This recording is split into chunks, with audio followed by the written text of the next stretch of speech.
Tuan-puan, saya tertarik dengan ada satu komen ni dalam saya punya konten. Dia bagi tahu kalau kita sibuk beli emas, beli simpan, bila masa kita nak guna emas tu? Ataupun dalam maksud bila masa kita nak jual emas?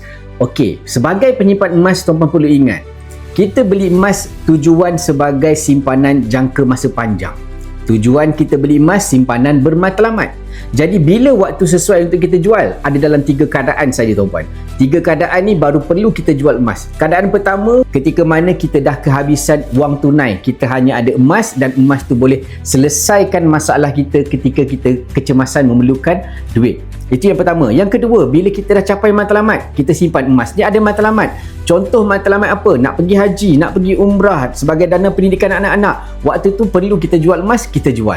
Yang seterusnya tuan-puan, yang ketiga, ketika mana kita perlu jual emas?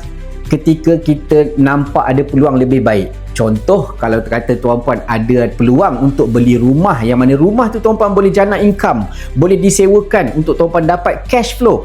Waktu tu tuan-puan boleh jual emas. Selain daripada ketiga-tiga ni tuan-puan, kalau kita sebagai penyimpan emas, fokus saja simpan emas, simpan sampai bila kita perlu saja baru kita jual. Kalau disebabkan harga emas naik, kita sibuk nak jual tuan-puan, tak bermakna kita simpan emas ni. So kalau tuan-puan perlukan bimbingan saya nak simpan emas, isi detail di bawah ni untuk saya bantu tuan-puan jadi penyimpan emas bersama dengan Public Gold. Jangan lupa follow saya, info emas dan juga kewangan.